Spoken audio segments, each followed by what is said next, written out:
Middle ઈસ્ટમાં યુદ્ધ વચ્ચે LPG પુરવઠાને લઈને મોટા સમાચાર।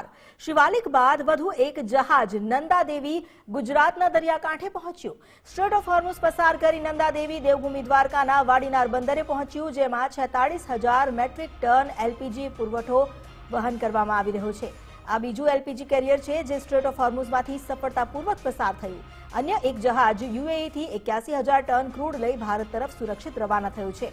આ ઉપરાંત પર્શિયન ગલ્ફ વિસ્તારમાં હાલ ભારતીય ધ્વજવાળા 22 જહાજ છે, જેમાં કુલ 611 ક્રૂ મેમ્બર સુરક્ષિત હોવાની પણ જાણકારી મળી છે।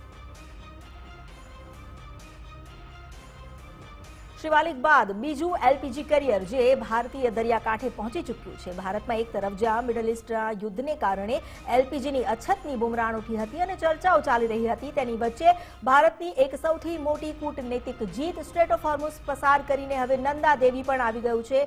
અમારી સાથે જોડાયા છે સહયોગી વિજય દેસાઈ। વિજય, સ્ટ્રેટ ઓફ હોર્મુઝમાંથી જ્યાંથી જહાજનું પસાર થવું એ એટલું કઠિન કાર્ય છે, તેમાંથી એક નહીં પરંતુ 2 એલપીજી કરિયર હવે ભારતીય દરિયાકાંઠે આવી ચૂક્યા છે।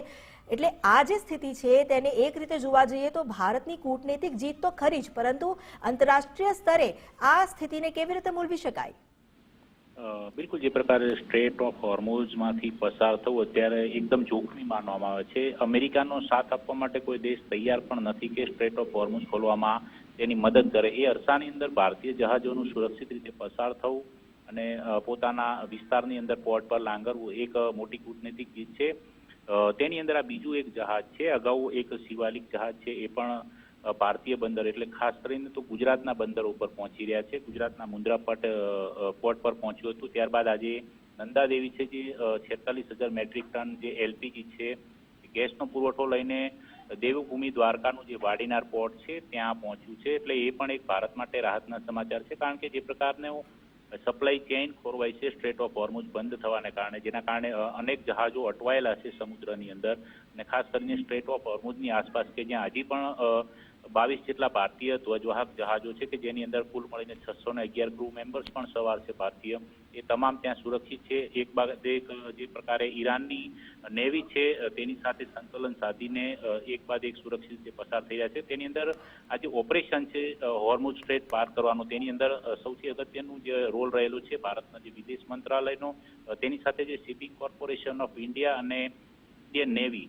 જે સતત ઈરાની નૌકાદળની સાથે એટલે કે ઈરાનની નેવી સાથે સંપર્કમાં રહીને સંકલન કરીને જહાજોને પસાર કરવા માટેનો એક પ્રયાસ કરવામાં આવી રહ્યો છે। તેની અંદર આ બીજું જહાજ આવ્યું છે, અને હજી પણ જે પ્રકારના સમાચાર છે એ પ્રકારે યુએઈથી પણ એક વધુ જહાજ છે જે 81,000 ટન જે ક્રૂડ લઈને રવાના થયું છે, એ પણ સુરક્ષિત રીતે ભારત તરફ આગળ વધી રહ્યું છે। તે જગલાડકી નામનું જહાજ છે।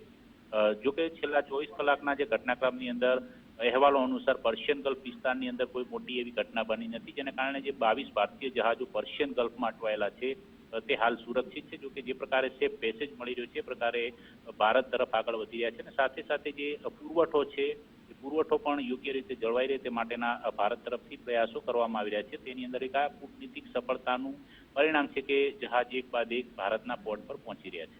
જી, અહીં એ પણ વિજય મહત્વની વાત છે, કારણ કે એલપીજીની અછતને લઈને જેટલી ચર્ચાઓ ચાલી રહી છે, સદનમાં ભલે હંગામો મચ્યો હોય, પરંતુ જરા 2 કેરિયર એલપીજી લઈને આવી રહ્યા છે અને એ પણ હજારો મેટ્રિક ટનનો જથ્થો, તો એવી પણ કોઈ દેશની અંદર પણ એવી કોઈ પરિસ્થિતિ હવે અછતની સર્જાય તેવા એંધાણ કેટલા?